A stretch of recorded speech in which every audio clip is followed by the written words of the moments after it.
We are live in the flesh. Welcome back to the You and Me podcast. My name is Carolina. If you're watching the video, you may notice you're like, whatever happened to that yellow couch that you never sat on that was directly behind you? Well, my friends, she's off to a better home that may actually use her and treat her the way she's meant to be treated. You see, I bought that yellow couch about 3 years ago. It was the very first piece of furniture that I ever bought for myself for my apartment, and I wanted to have a bright, beautiful, artistic studio space. And I searched high and low, and I found this couch, and I fell in love with it. It was an L shape. It was a velvet yellow. It was bright. It was beautiful. It was easy to build. But the problem was, I'm sorry, I'm literally looking out the window and there's a gigantic spider just spinning around. The problem was the couch was too small. You see, I'm 5'10", my partner's 6'5". We're big humans, and that couch was perfect for a small space, single person, no pets type of lifestyle. So currently behind me, we have my old mattress, and we're gonna turn it into a day bed. Which brings me to my first train of thought is we had this idea. Wow, there's another spider. What the heck is going on? There's like 2 floating spiders. It brings me to my first train of thought is summer. Summer. I mean, I know that it is a crowd favorite, especially here in the Northwest. The days are long, the days are hot, and the days are filled with activity. You're camping, you're biking, you're jumping in a lake, you're going to see all these friends. We're talking rooftop parties, we're talking live music. Like, it is just such a busy time of the year, and it always comes by in a whirlwind. And oftentimes I take a second to sit and reflect, and I'm like, summer is a lot. Like, may not be a strong opinion, but listen, every season is wonderful, and I'm grateful that we can experience every season here in the Northwest. But I don't know, y'all, spring is where it's at. I'm still vibing on summer, but the summer has been filled with all my favorites. And most recently we took a camping trip, but before then we were out at my favorite space. I'm not going to tell you because I don't want y'all up in there. Like, I'll give you a little hint. If you've never heard of Sugar Pine, highly recommend. That's all I'm gonna say. Anyways, we're out at the river and we're talking about this couch, and more importantly, we were talking about this bed behind me because it was in our guest room, which I have been in my mind thinking about the gym. Personally, for me, the gym has has often been a space where I can get a routine in, where I have me time, where I can focus on my mental health, where I can just like get in and focus. And since moving in with my partner, I have not had access to a gym. And I was like, you know what? No problem, no excuses. Ain't gonna stop me. I can kill it at that at-home workout. Get me a yoga mat. Let's get some body weight movements. Let's go. You need a little workout. I got you. By the way, I have a degree in physical activity and exercise, so like, it's my pride and joy. Anywho, I have always imagined having an at-home gym because I'm like, why not make your space somewhere you want to be all the time? And my thing while being on the fence about joining a gym was the issue of like a membership. Most gyms nowadays, they get you in a year-long membership, which is like, I get it. You're a business. You want to make money. But also, like, you do have the option to do month to month, but the gyms close by were like $70, $80 a month. And I was like, listen, I believe in investing in yourself, and I believe in the amazing mental health that you have post-workout. But also, $70 to $80 a month, let's do the math here. That's almost $1,000 a year. If I were to save that money and buy gym equipment, then I could have my own gym at home. So, long story short, we sold the couch, we moved the mattress in here, boom bada bing, my room is now turning into a gym. And in case you're wondering, what are the essential things to build an at-home gym? Because I probably spent probably around like $250. Now granted, I did already have a couple things, but Amazon Prime, they got me. They really got me. And we sold the couch. It just so happened to be Amazon Prime. I used that money to buy some equipment. So get your pen and paper. I'm talking to you. No excuses. At home gym. That's about to change my mind. And I honestly am so excited for the winter time, because that is about to be where you can find me getting right, getting tight, and you can find me mentally clear, because I just had a workout in there yesterday with my friend, and we were like shining all day. It was amazing. Okay, here's a list. I got a big yoga mat. By the way, you don't even need these things, but in case you're wanting to be inspired, this is what I got. I got a big yoga mat. It's like 4 foot by 6 feet, I want to say. I got a set of dumbbells, which I'm really excited about. It actually comes with a rack. So there's a 5 pound, a 10 pound, a 15 pound, and a 20 pound, which I'm like, that is all I personally need. That's chef's kiss. And just like great for small spaces. And then I have a couple just bands. You can do so much with the resistance bands. And I actually have a couple sets of them that ranges anywhere from like the plastic super lightweight, and then I have the cloth like heavyweight. I'm talking glute bridges, hip abductors, like any type of movement of that sort. And then I have a medicine ball, which I didn't purchase this time around. I actually had purchased before. It's a 15 pound. And then I have a 25 pound kettlebell. So I am so excited. It's been something I've been thinking about for a while, and we finally pulled the plug. We did it, and we're still working on the daybed. I still have a vision for this, but that's my first update. My second update is, I think last time on the podcast I had talked about I was so excited because I had just gotten a job interview. Funny story, I believe I got that email on a Wednesday. And in my excited mind, I often do this, I misread the email, and I thought that the interview was that day. So I'm out here preparing, getting ready, and then I log on at 3:00. It's a Zoom call. I'm like, you know what? I've been here, done that before. I know how first time it's usually just a screening. It's usually just like their HR person. They're gonna ask you a couple basic questions, but in reality, they're really just seeing like, are you a decent person? And as much as we don't want to acknowledge it, they are judging you. Your race, your gender, they're looking at that. And so I was like really excited. And the reason I had excitement was because it was for a marketing role. And as you guys know, and if you don't know, hi, welcome.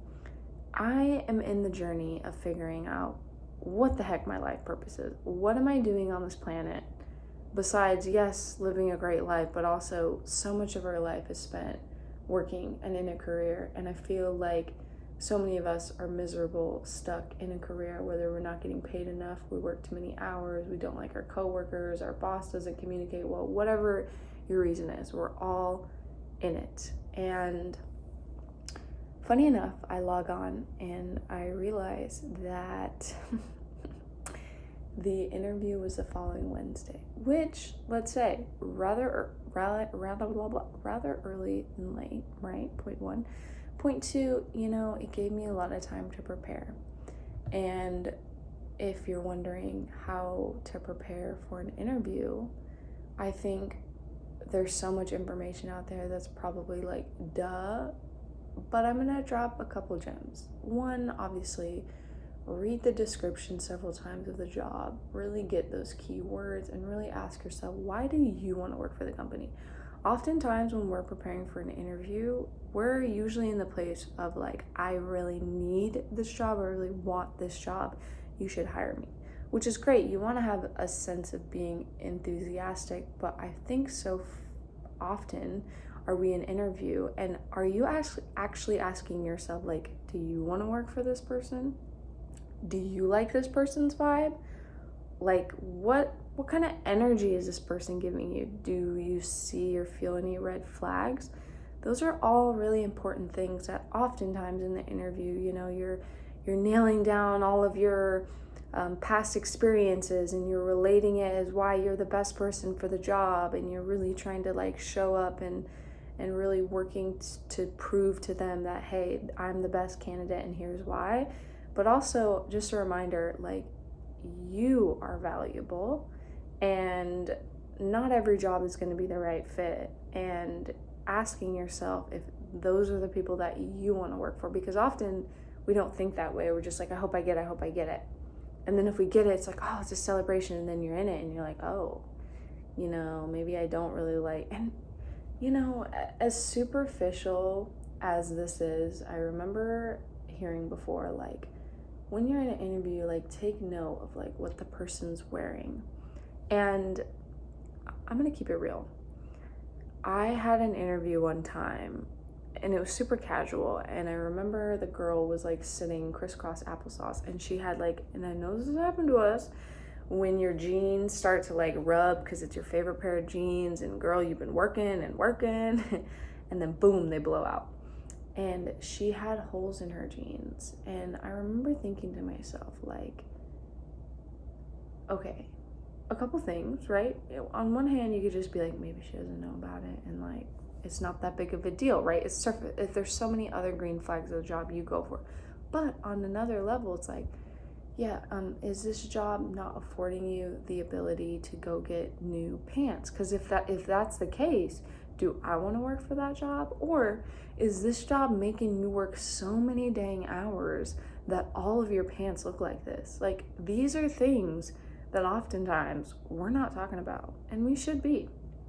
So that's my update. I had the interview, and okay, as from the minute that the interview started, like, I'm gonna keep it real. I don't have a bunch of marketing experience. Yes, I could learn. Yes, I think I'm highly qualified. And yes, anybody would be lucky to have me as a worker. But of course, I'm not the most qualified. And what they were looking for is someone that had years and years and years of marketing experience. And we started off the interview with the interviewer basically saying something along the lines of, I really liked your resume, but I'm going to keep it honest with you. Like, I don't think you have all the qualifications that we need. I don't want you to get frustrated. And I was like, part of me wanted to just be like, okay, bye, don't waste my time. The other part of it's like, okay, thank you for being honest, but haven't you ever learned that if you're starting something with that like negative connotation, it just, I mean, I knew from the jump as soon as we started. The other red flag, she was saying how she had just gotten off of surgery and it was like her first day back, and she seemed really energetically like kind of all over the place. And I was like, again, asking on a deeper level, does this job not give you the proper amount of time to actually have surgery and recovery and rest, And again, the irony, because it was for a wellness company, I'm like, so you're an HR of a wellness company and you just had surgery, and yet you're stressing to get these interviews done. Paints the picture for me. Next, and before that interview started, I do as I do, and I was cruising through jobs, and boom, this job like popped out on me. I was like, whoa, I kind of like the vibe. I like the name of it. I like what this person is kind of curating. There's a part of me that was like, I feel like I've been here before. And like, you like the shiny title of a job, or you like the brand reputation that you think that because it's popular and you've heard it and it's cool. But then when you actually step into it, you're like, oh, this is not for the people. This is just a business that's here to get money and kind of screw its people over. So I found that job, and that excitement really was divine timing, because when I found that job, it made me recognize that that's right. Like, even when you're doing an interview, it's always nice to have, I like to call it, like, I'm official. It's always nice to have another job in the pipeline, right? Because like going into a job, you never want to feel as if like you need this job, and if this job doesn't happen, it's going to be the end of the world. And let me tell you, I get it. I've been there before where I was like, I need a job. Like, I don't have a job, which I've heard before. Like, it's always nice to have interviews when you already have a job, which I do think is correct. But also at the same time, nowadays with the interview process, whether it's like, hey, we need you to come 3 or 4 times, or hey, can you come at 1 o'clock? It's like, I have a job. So it sometimes can be challenging to navigate trying to get an interview whilst also working. So take what you want out of that information. But the point is, I was super excited that I had found another job as I was gearing up for this interview, because it reminded me to take off the pressure, and it reminded me that, hey, if this job doesn't work, it just means it's not in alignment for you, and that's okay. And that is a huge lesson that I've learned over time. I often, in those moments, would take it as rejection, right? If a job didn't choose you, then it was because you weren't good enough or smart enough or whatever enough. And the reality is, if a job doesn't choose you, there can be so many factors out of your control, whether it's the fact that, you know, maybe the boss is hiring their daughter, or it could be the fact that, you know, whatever reason there is, like, it doesn't actually have to do with you. They could have connected with somebody who they really like their shirt, and now all of a sudden everything that person said, whether they're conscious or unconscious about it, they're like, I vibe with that person, I want that person on my team. You just have to remember that there's something probably better out there for you. But the key and the hardest part about that is patience. And patience, my friends, is obviously not something that is easy when you feel the pressures of life and society and all of those things. So those are my updates.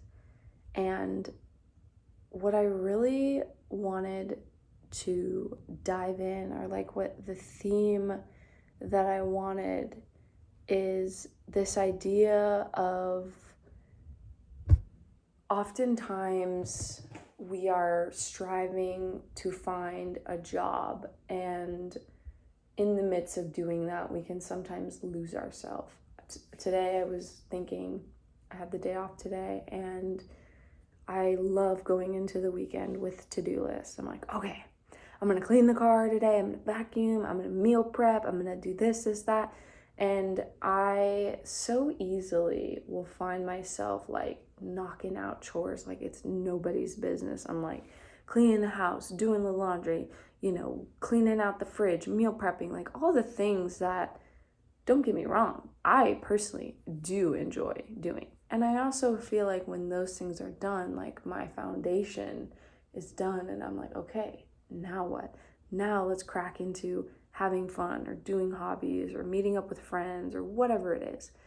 But I always have to remind myself, like, those house duties, they're kind of endless. Like, you're always gonna have to do laundry. You can always clean your car. Like, you can always vacuum clean. Like, those necessarily aren't going anywhere. So it's learning, how do you prioritize those things that are important and do feel good, and for me personally are enjoyable to an extent. But how do I also prioritize just the simple joy, fun, friend time? After I woke up today and I was like, okay, mission number 1, I'm gonna clean the inside and outside of my car. And then my partner's like, can you do my car too? And of course I'm like, oh, okay. Which, no shade, but his car, that thing nasty. And so I was cleaning these cars out, and it got me. I was like, this is hard work. Like, I'm scrubbing, I'm vacuum cleaning, I'm wiping, I'm scrubbing, I'm spraying with the water. And I finished and I was like, whew, I'm beat. I'm gonna go like chill for a second. And as I was chilling, I was like, okay, what? I was thinking on my to-do list. I was like, okay, next on the list, finish laundry, then vacuum. And I was like, wait, pause. This is not fun. I'm like, I need to have some fun in my day off, or like, what's the point of a day off, you know? It's again reprogramming, because so many of us are like, we work all the time, we do our 40 hours of work, and then we take care of our people, we take care of our house, and then we just get right back on and do it all over again. And that personally is so soul sucking and uninvigorating and energetically like not sustainable. Like, we as humans need to have fun. We need to have community. We need to just like let loose and play. So I decided to grab a book, take a blanket, and walk out to the park. And I was like, you know what? I'm just gonna sit here, I'm gonna lay, I'm gonna read my book.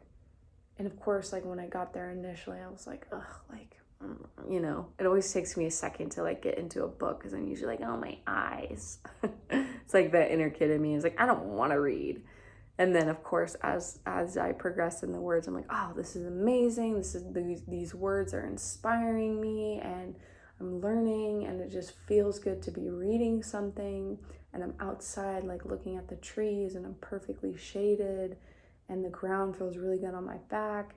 And I was thinking about how so many of us as adults, like if I were to ask the question, like, when is the last time that you just structured your day to do something nice for yourself, or to do something kind for yourself? And I think that is where we are at right now. It's just, our medicine is truly the best medicine that I can prescribe right now in our community, in our ecosystem, is kindness amongst ourselves and amongst the people around us. I think that, I know I've spoken about that, and I think I'm so, what's the word? I'm just so into it, because as somebody who's really deeply struggled to have kindness for myself, and as I age gracefully and I learn about it, I'm just like, wow, it really truly is amazing what changing your mindset, being kind and gentle to yourself, not always forcing yourself to get things done and do this and do that and do that, in this very like military background in which I was raised. It's so much nicer to just like take a break. If you want to watch some TV, that's okay. If you want to eat a cupcake, that's okay. But also like having that balance of, yeah, it feels nice sometimes to do a hard workout and push yourself, and it feels great to like cook a homemade meal, and also feels great to go out with friends. It's just, I think like finding that balance in life is really what we're all craving and looking for. And we just had our camping trip this weekend, and I always say like the highlight for me for that camping trip is two things. One, I just love waking up in the morning and you're like, oh, we're here, like there's nature, there's a river roaring right past us, there's trees everywhere. And then secondly, I'm like, it's amazing because there's all of our friends are just right there. It's like, sup neighbor, how'd you sleep? Do you want a breakfast sandwich? Like, and it just, there's something about that feels so like, oh, like that's what we should be doing, you know? Like, I don't have to, it reminds me of like, you know, when you're a kid and you go to school, and my favorite part about school is like all my friends are there. You didn't have to call, you didn't have to text, you didn't have to plan, you didn't need no Google Calendar, you didn't need any of that. Like, you simply just knew you're gonna be there at a certain time, and you knew your friend was gonna be there, and it was just easy. And then when you become adults, it's like everyone's schedule and everyone lives so far and everyone becomes so busy, and I think ultimately everyone energetically is just so tired. Like, you get out of your workday and you're like, all I want to do is lay in my bed, put on some Netflix and chill, maybe with my dog, maybe with my partner, maybe by myself, eat some snacks, and just like gear up for the next day. So I know that this was a bit of a rant, not even a rant. It was nice to talk to you guys, and I hope you related to this. I hope you got something out of it. I actually today was on YouTube. I love YouTube. Shout out to YouTube. And this girl made a video and it was really sweet. She was like really being vulnerable, just like having a tough day. And she's like, I just feel emotional. And she's like, listen, if you're a girl, you get it. Sometimes you don't even need a why of like, why am I feeling this way? It's like your hormones could be changing. You could just be feeling sensitive. You can just energetically sometimes feel what's been going on in the world. There's all these reasons. And there may not even be a reason. But anyways, sometimes you just have those days when you're just like, Like I described, I was like, if I was an animal today, I would be a pug with a really big underbite. Like that would be my mood today.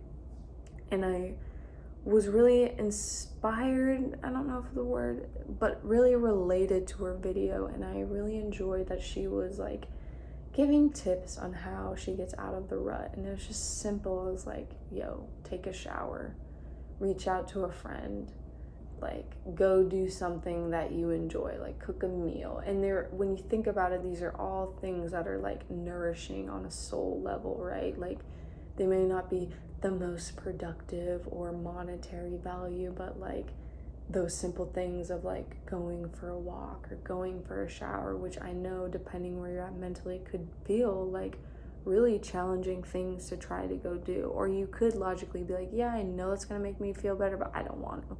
And sometimes our minds do win. And so yeah, I think if you're out there and you're struggling, or you're maybe just having one of those blah days, like it's normal. It's all normal. Like not everybody has an amazing day, not everyone has an exciting day. Sometimes all your day consists is cleaning a car, buying a watermelon, and making a little taco salad dinner. And that, my friends, is okay. That is what I have to give to you. I'll see you next week. I'm hoping to have some more guests on the podcast. Also, talking about goals. I'm really in the era of just like creating my home and my space, and I'm so excited to somehow, some way, some will start manifesting some big cheddar biscuit bucks to just start like painting. And I really want to get a cold plunge tub in the backyard and continue just doing home workouts and cooking healthy meals and just like having friend gatherings and, you know, going on a couple adventures. Like that's where I'm at. So with love, peace.